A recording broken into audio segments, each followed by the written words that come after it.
This is the Late Round Podcast with your host, JJ Zacharisa.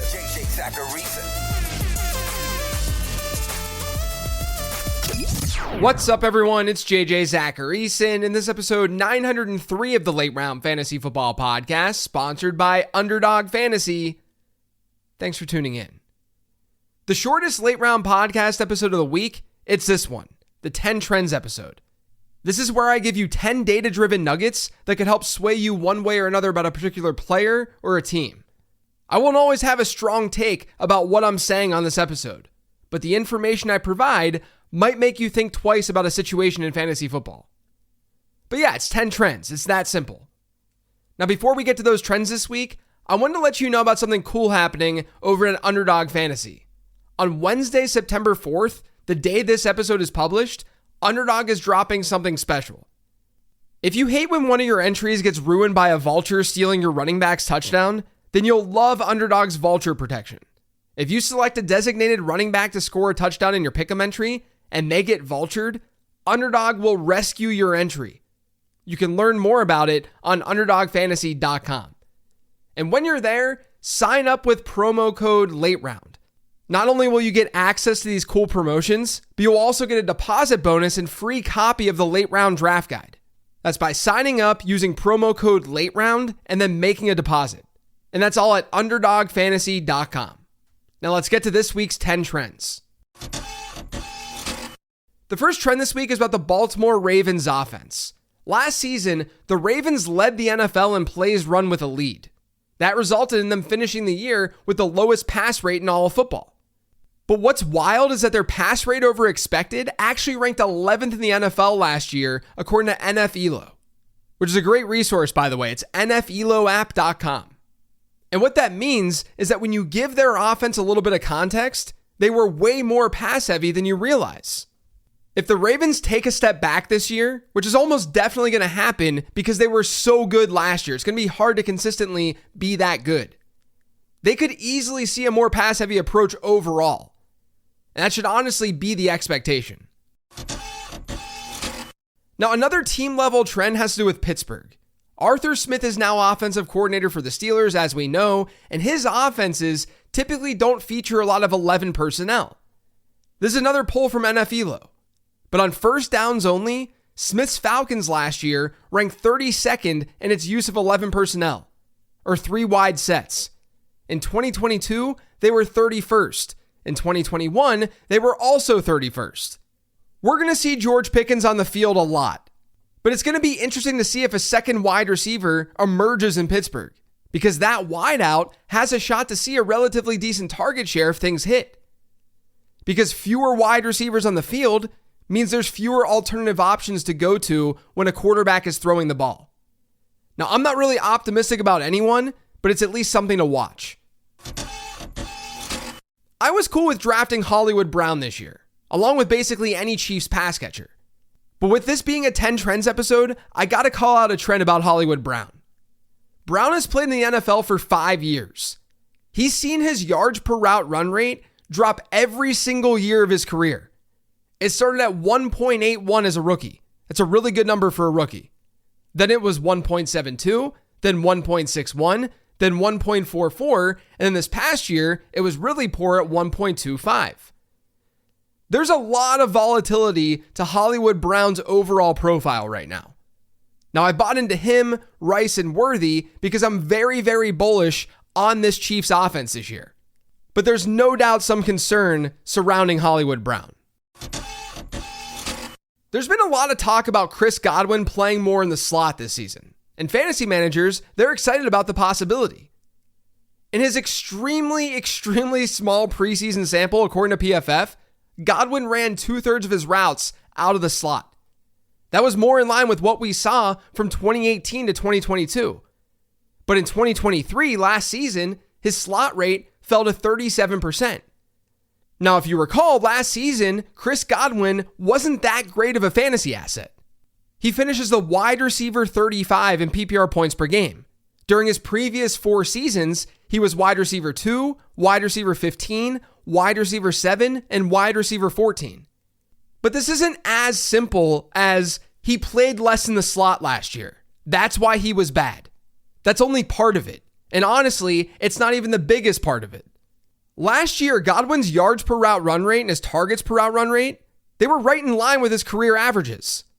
He had a fine year on a per route run basis. His average depth of target was 10.3. His previous 2 seasons were at 6.0 and 7.6, so it did rise. But that ADOT was no different than what we'd seen from Godwin over his first 4 years of his career.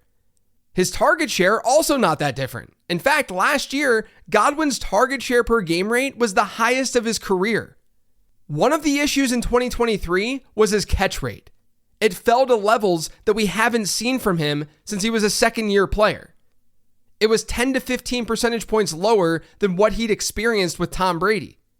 And that's something where this slot alignment could help him a little bit. There's no doubt. He'll see more advantageous matchups. His catch rate might increase. And then last year, he also only scored twice. So there's some favorable regression coming his way. But him playing in the slot isn't magically going to necessarily make him a top 15 wide receiver in fantasy football like he used to be. We have to remember that he had a different quarterback. And most importantly, last year, he was playing in an offense that threw the ball a lot less. In 2023, Tampa Bay ranked 15th in pass rate. With Tom Brady, they were first, and third. And before Tom Brady, they ranked 8th, 6th, and 3rd. In other words, last year was the first time Chris Godwin was in an offense in the NFL that ranked worse than 8th in pass rate. Now that team level information is why we shouldn't overinflate this slot stuff. Yes, him lining up in the slot, it should help. It could increase his reception total, but it's not necessarily going to philosophically change the Tampa Bay Buccaneers as an offense. So he should be better than he was last year, but don't overstate this slot stuff in my opinion. I talked about Samaje Perine on yesterday's 15 transactions episode, but I didn't talk that much about how Perine might impact Isaiah Pacheco. And there's definitely some worry there. Pacheco was set to be a legit bell cow for the Chiefs this year before this Perine signing. But if Perine ends up playing the Jerick McKinnon role, that could really cap Pacheco's ceiling.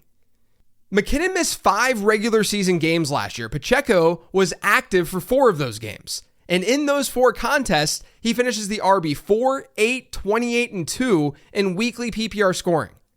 He averaged 21.8 PPR points per game and a target share per game of 16%.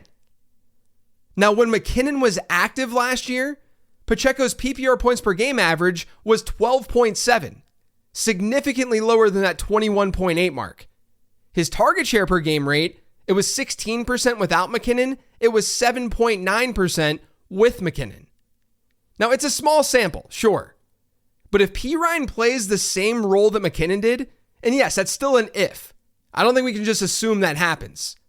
But if Perine does play that role, then Pacheco has a legit shot to disappoint.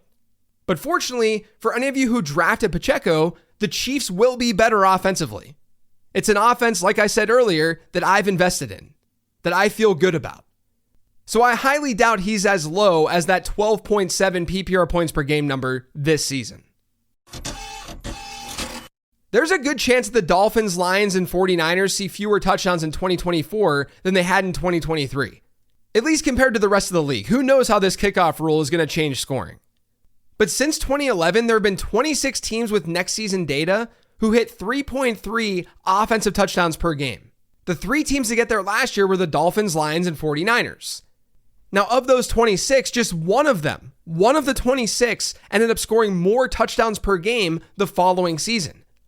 11 of the 26 saw their touchdowns per game rate drop by a full touchdown. So expect a little regression from those teams this year. It doesn't mean they're going to be bad. It doesn't mean you need to fade them. I like all 3 of those offenses. It just means to understand that their performance from the previous year is not automatically repeatable. Now, speaking of the Dolphins, one thing to keep in mind with them is that last year, a whole lot of their touchdowns came on the ground versus the air. Their pass to rush touchdown rate was 52.6%, meaning 52.6% of their total touchdowns came via the pass. Only 8 teams last year had rates below 53%. And these 8 teams could be considered at least moderate regression candidates. In other words, we'd expect these teams to see their touchdowns skew towards the pass a little bit more than it did last year. Those teams are Arizona, Baltimore, Detroit, Indianapolis, Miami, Philly, Pittsburgh, and Tennessee. Pittsburgh and Tennessee, those are two teams in particular that should see a really big swing because both of them were under 47% last year. So fewer than 47% of their touchdowns came via the air. Now, some of those teams that I just listed, they're going to skew more towards the run because they do have mobile quarterbacks. But it's at least something to keep in mind. This next trend is something that was lifted from the late round draft guide. But I think it's interesting. I want to bring it up because it's very, very important. When looking at middle round running backs, and I've defined that as running backs drafted between RB25 and RB42, you generally want to target backs from what I've called ambiguous backfields. They're backfields where a running back has a teammate who's also drafted near him, or in the middle rounds with him. You can sort of place middle round running backs into four separate backfields. The first is where they have a teammate running back getting drafted in the top 12 or as an RB1. The second is when they have a teammate drafted as an RB2 or the RB13 to RB24. The third is when they have a middle round teammate getting drafted alongside with them in the middle rounds. The fourth is when they have no teammate being drafted near them. They have a late round running back teammate. Now in the draft guide, I talk about moderate and true breakouts. Moderate breakouts are when players exceed ADP expectation by 3 or more PPR points per game. True breakouts are when players exceed ADP expectation by 6 or more PPR points per game. Middle round running backs with middle round teammates, the truest of true ambiguous backfields, they have a true breakout rate of 10.8%. No other subset has a true breakout rate above 3%. That's why all offseason I've told people to target the backs from Cincinnati or Tennessee. The median outcome is that it's a split backfield. That Tajay Spears and Tony Pollard, they're sharing a backfield together.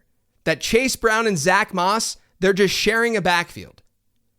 But there's more upside with players from those backfields than players who are in more standalone backfields.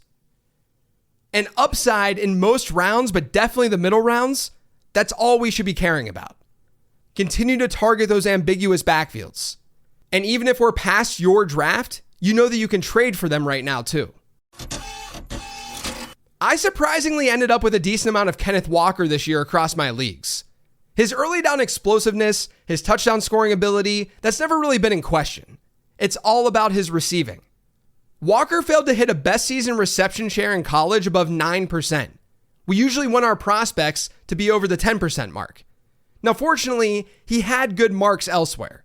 He still scored 94.1 in the ZAP model, which is really good. But in the NFL, we haven't seen the receiving work. Not yet. He's been RB20 and RB17 in PPR points per game during his first 2 NFL seasons. And that's largely driven by the fact that his target share per game rates haven't topped 8%. That's not a very high number for a high volume back. The reason I've been okay drafting him though this year is because this new coaching staff seems to really like him. I also don't think he's incapable of catching passes. Now, I doubt that he's a 15% target share guy, but even if he gets to like a 10%, 11% target share, he could finish the year in RB1 territory. And in an area of the draft with a lot of question marks, I was fine with leaning into that a little bit. But make no mistake, you guys, we have not seen it yet from Kenneth Walker. I'm not sure the expectation should simply be that he's going to catch a ton of passes this year. But playing probability, it's okay to think that he might. The last trend this week is about one of the most interesting storylines, in my opinion, in all of fantasy football. And that's with the Green Bay backfield. Matt LaFleur has historically been a coach who splits his backfields. The Titans split their backfield during the season that he was there as offensive coordinator, and it took a while for him to finally give Derrick Henry a full workload down the stretch in 2018. Henry wasn't fully Derrick Henry that year, but still. It took Matt LaFleur a little bit of time to give Derrick Henry that backfield. But he's been in Green Bay since 2019 now. That's 5 seasons. In his 5 seasons there, the Packers have given a running back 80% or more of the team's running back carries just 8 times. Only Baltimore, Atlanta, and Detroit during that period have had fewer games where that's been the case. Jacksonville, Cincinnati, Tennessee, Vegas, and the New York Giants have all been over the 40 mark. Green Bay is at 8. Now, obviously, personnel is going to dictate something like this, or we hope that it would. And that's why we should feel good about Josh Jacobs early on in the season, because A.J. Dillon's out and Marshawn Lloyd is banged up. But here's the thing. If Jacobs doesn't see a huge backfield share, assuming Marshawn Lloyd is out, maybe Lloyd is out week 1, maybe week 2, that might signal that we want to trade away Jacobs after week 1, as long as there's a good performance, because his competition is only going to get tougher. I'm expecting Jacobs, though, to have a really good month of September, just given how everything has fallen. That's it for today's show, though. Thanks to all of you for listening. If you yet subscribe to the Late Round Fantasy Football Podcast, make sure you are by searching for it pretty much anywhere podcasts can be found. And don't forget to follow me on Twitter @LateRoundQB. Thanks for listening, everyone. I'll be back tomorrow with the weekly Sleeper Show.